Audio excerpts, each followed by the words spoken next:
So hello everyone, in this video we are going to see the interview experience of a student who is from mechanical engineering background, and he cleared TCS Ninja and got the role of assistant system engineer trainee. So let's start. So first of all we will see what all are the interview rounds that he has faced, and what all are the questions that were asked to him and how he managed to tackle those answers. So the interview for this candidate started with technical round. So let's see what are the technical questions that were asked to him, keeping in mind that he is from mechanical background. It's not compulsory that if you are from mechanical, they are going to ask you the questions from core mechanical subjects. As always said, this uh, this is a job role for IT profile, so they will definitely going to ask you the questions from computer science part. Okay, so let's read the first question now. Give the difference between typecasting and automatic type conversion. Also tell a suitable C++ code to illustrate both. As you can see that this is a language based question. So this question is based on language C++. So if you are coding in C++, you can definitely answer these questions. What is typecasting and automatic type conversions? Basically in C++ there is type conversion that takes place for converting the data type of uh, one type to another. For example, if you code in some other language, that is Java or Python, and you are not familiar with C++, so first of all what I think is they will not ask you the question from C++ in that case, because you already would have mentioned your preferred language in your resume. So mostly they ask the question from on the basis of your resume only. But if in case they ask you questions from any other language that you have neither mentioned in your resume nor you know that, so you can definitely say them that I don't have much experience with this knowledge. What I have experience is of another language, that is of Python or Java. So you can tell them and they will ask questions on that, so they will understand this thing. And this is definitely suggestible that always keep one language as your preferred language, so that you don't feel any difficulty in on the later period. So let's see the next question now. Can you declare a private member method as static? So all of these things that are the questions now being raised upon are from the language part only. So this is to check how much in detail knowledge you have of a particular language. So you can answer these questions. If you also have C++ as your preferred language, then you can prepare these questions. If not, then I would suggest that you don't need to do this, because this is specifically C++ questions. But also if you have mentioned C++ in your resume, then you should definitely prepare for this. Although your preferred language might be some other, but you have mentioned in your resume, sure, so it is your duty to prepare it well, because everything and anything in resume that you have mentioned, it is your duty that you should prepare before sitting for the interview, right? So the next question is, how many JVM can run on a single machine, and what is the meaning of just-in-time compiler? So JVM stands for Java Virtual Machine, and you have to also explain what is just-in-time compiler. So this is also a question based on computer science concept only. So as you can see that as he is from mechanical, so till now there is no questions related to his branch or his department. Everything is related to the job profile only. Let's see the next question now. Differentiate between copy and default constructor. So this is a question from OOPS concept, and OOPS is one of the most favorite topics of the interviewers when we consider about TCS Ninja. So I would suggest that go definitely prepare OOPS if you are from any branch, whether you may be core computer science branch student or IT, civil, mechanical, because OOPS is such a topic that they will definitely give you one or two questions in your interview. So you should definitely read some points and some of the major concepts of OOPS, like inheritance, polymorphism, and different pillars, and what are different types of inheritances, constructor, destructor, function overriding, overloading, and all those things, because these are the most asked questions. So let's see the next question. What is IFDEF? What is its application? So if you also don't know this answer, you can always check it from the internet and prepare well in advance. Let's move on to the next question. You are given a singly linked list. How will you find out if it contains a loop or not without using temporary space? Okay, so this is very important question from data structure.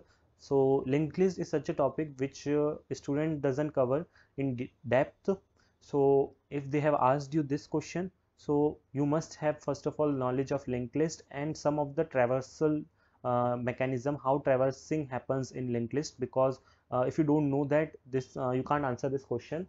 So suppose this is a student from mechanical branch, so there is no uh, you don't have to take the tension that I am from mechanical, so how will I answer this question. If in any case you are stuck at that time, any such question is put in front of you where you completely not have any idea about what a particular question is talking about, so you can definitely say them, I can't recall at the moment, or you can say like I don't have knowledge about this topic.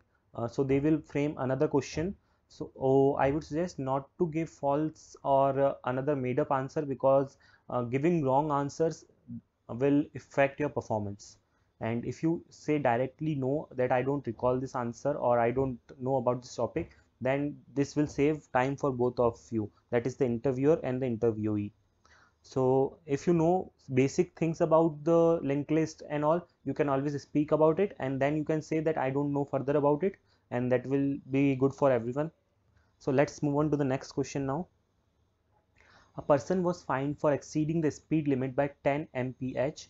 Another person who also fined for exceeding the same speed limit by twice the same.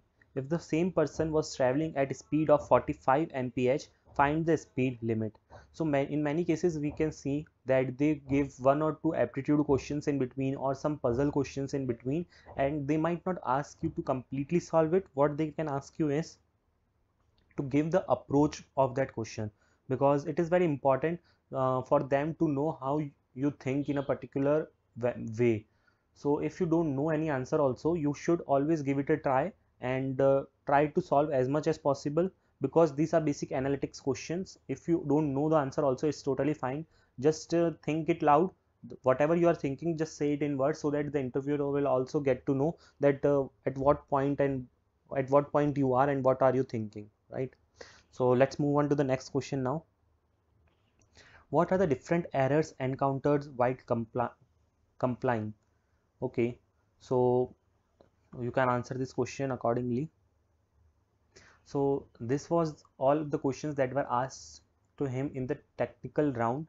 Now let's move on to the managerial round. So now we will see that what are some of the questions that are asked to him in the managerial round. So the first question that was asked is, why do you think makes you suitable candidate for this job? Okay, so many times this question is being asked to many candidates. What makes you fit for this job role? Why do you think yourself fit or suitable for this job role? So you can answer specifically. Even though if you are from some other branch, you can convince them that I have interest in uh, different computer different languages of computer, that is C++, Java, Python, or whatever it may be. And also you can say that I am very much interested in the latest technology or the current technologies that are going on in market. So you can answer accordingly and convince them. You can try to convince them that you are interested and you are very much up for this job role, right? So let's move on to the next question now. Why haven't you received any offer till now? Okay, so if they ask you this, so basically what they are trying to do is they are trying to know that whether you have gained any other offer letter till now or not. So I would suggest you can answer it in your own way, it's totally fine. But what I would suggest is, if you have not got any other offer letter also, so try to give a very smart reply by by not implying that you are not capable enough. Just try to imply that you have applied for some positions, but till now they have not replied. Or even though if you have got selected also, don't I would suggest that don't reveal till now that you have got an offer, because if they might have different perceptions about it, because they can think that you have got one offer, so you don't they don't need to select you. So many possibilities are there in this case, so you can answer accordingly in your own way. You are not as experienced as this position demands, how will you cope with it?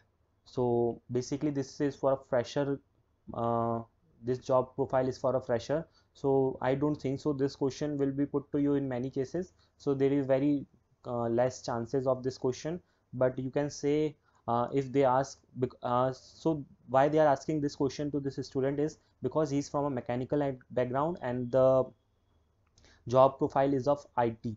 So that is why this question is being asked to him. So you can, as I said, whatever you have answered in the first question, that is what makes you suitable for this job. You can answer the same in this case, that I am very much interested in the current or latest technologies in the market, or I am very much interested in the projects that the company performs currently, the company that is dealing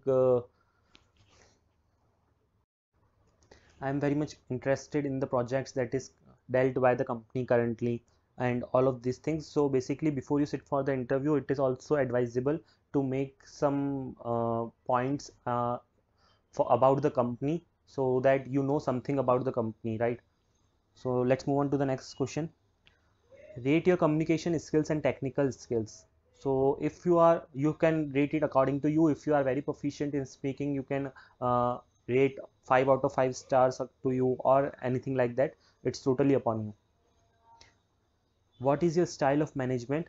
What works you the most about your co-workers? What irks you the most about your co-workers? So I would suggest that never give a negative answer in this case, because this might give a bad impression, and they might think that you are not a person, or a uh, or someone who can work in a team. So that is why just give all the answers in a positive manner, so that your chances of getting selected will increase. So these were all the managerial questions that were asked. Now let's move on to the HR questions.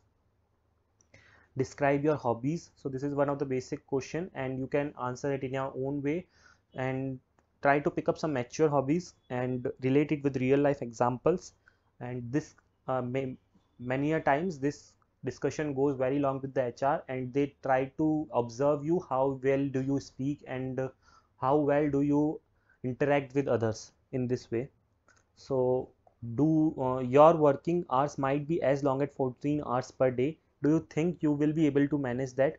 So I would definitely suggest that you should say yes, because if you say no, you are definitely straight away implying to them that you are not ready for this job role, or you are not interested in working for longer hours, because in majority of the MNCs you have to work for many hours. So you should always say yes to these basic questions. Are you willing to relocate? So this is a question for which you should definitely answer yes, because if you say no, you might get ejected, or the possibility of your getting selected will decrease, because this job profile will require you to relocate for some time based upon your project. So you should definitely say yes. According to you, which profile in your organization matches your skills? Okay, so as I said, before going for the interview, you should always make some uh, survey, or make some points about the company, so that you don't feel like you don't know anything about the company, and whenever they ask you such questions, you can answer in that case. So that's all about this interview experience. Some points to note: that I am making a complete playlist of different interview experiences of different companies from different various branches. And if you like this video, consider subscribing to the channel, and to see more such videos. And finally, I would like to say all the best for your interview. I'm sure you will definitely make into this role. uh, what requires is basically just a little bit of practice that you can do by watching various interview experiences of the students who got selected. So that's all for this video. Thank you.